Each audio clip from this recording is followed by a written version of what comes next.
These within aviation occur because of mechanical error, some from mistake of the air traffic control, and in some unfortunate cases a hijacking occurs. In 1985, after reaching cruising altitude at 35,000 feet, 3 well-dressed men stand up calling themselves the Egyptian Revolution. They get their guns and hand grenades out and order the passengers to freeze. These 3 men's names are Razak, Chakor, and Baused. This is the chronological sequence of what went on during the famous 1985 plane hijacking. Please do not think that the main Jonas brother, Zac Efron, and the third less significant but equally handsome pretty boy are plane hijackers. They're just 3 well-dressed men that appeared on Google Images.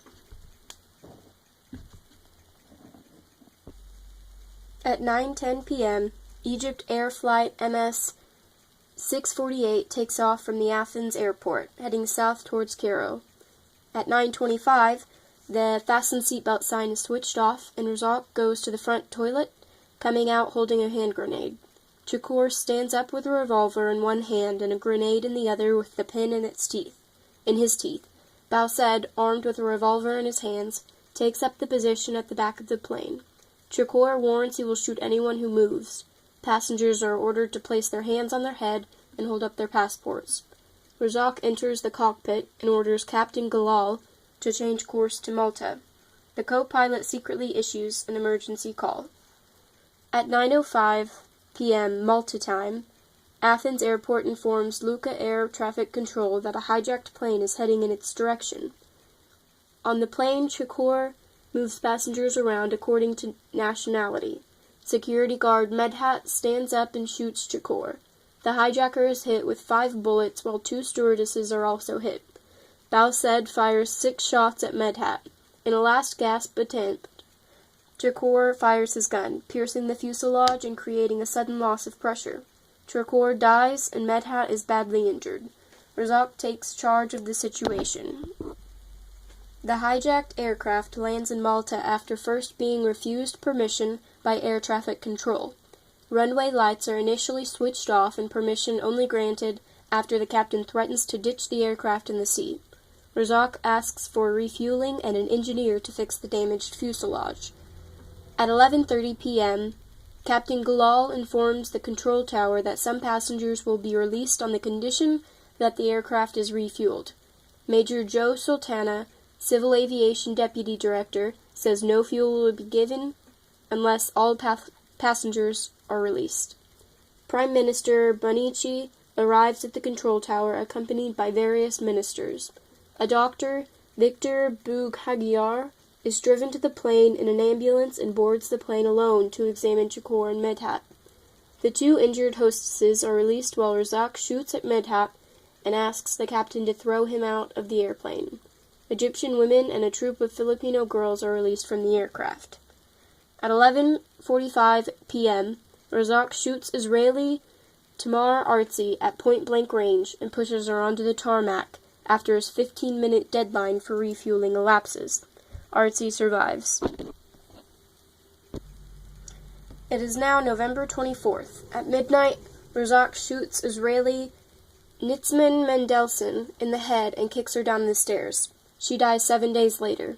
Razak notices that Artzi is still alive and shoots again from atop the platform, hitting her in the thigh. She lives. Captain Galal pleads with the control tower for fuel. At 1:10 a.m., Captain Galal informs the control tower Razak is picking another passport to kill. The Interior Minister, through an interpreter, tells Razak that if the plane takes off, it would be forced down by American warplanes at the Sicilian base in Sigonella. A restless Razak insists on fuel. Meanwhile, a team of Special Mobile Unit police officers, led by Inspector Charles Cassar, silently approach the plane and start removing the bodies strewn on the tarmac. At 1:30 a.m., Razak summons the 6-foot-tall American, Patrick Baker, and shoots him, but the bullet only grazes his head. Baker plays dead on the tarmac, then runs underneath the fuselage, where he is picked up by the police officers. At 3 a.m., Razak kills American Scarlett Marie Rogenkamp and pushes her down the staircase. At 5 a.m., Captain Galal asks for food and milk. At 6 a.m., Maltese soldiers get closer to the aircraft but retreat after Razak threatens to blow up the aircraft. At 7:45 a.m., Inspector Kassar and Sergeant Ray Zammit, along with 2 policemen, deliver food to the aircraft. An Egyptian Air Force Hercules lands at Lucca with commandos aboard. Their American trainers are asked by the government to stay put at the U.S. Embassy. At 10 a.m., Razak calls out the name of American Jacqueline Flug and shoots her. The bullet lodges in Flug's leg, but she survives the ordeal. At 2:30 p.m., police officers deliver more food and pick up Flug's apparently lifeless body, only to discover she is still alive. At 7 p.m., Razak asks for the airport floodlights on Part 4 to be switched on. At 8 p.m., Egyptian commandos unilaterally decide to storm the plane without informing the Maltese authorities. The floodlights are switched off and commandos enter the hold, placing 2 kilograms of explosives beneath seat 17. The explosion kills the passengers directly above it, while commandos break the overwing hatches and start shooting at will. Flames from the explosion engulf the interior, and toxic fumes from the burning plastic suffocate a number of passengers. A hooded Razak tries to escape from the front main entrance, but upon opening the door he notices commandos running towards him and throws a grenade. 3 commandos are seriously injured. A wounded Razak re-enters the airplane and emerges again without the hood. He walks down the gangway and pretends he is a passenger. Fellow hijacker Baussed falls into the burning hold after the floor collapses and incinerates. The bloody operation lasts 2 minutes. Armed SMU officers rush towards the plane and arrest Egyptian commandos on the runway. They are released to the general sometime later. At 8:30 p.m., Razak is admitted to the hospital with serious injuries and is operated upon immediately. Armed commandos enter St. Luke's hospital in search of hijackers, but are persuaded to down their weapons.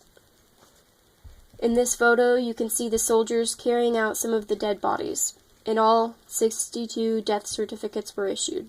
They include 2 people that were killed by the hijackers, 53 people who suffocated or burnt during the commando attack, including 2 unborn babies who had reached their term, 5 shot by the commandos, 2 hijackers killed.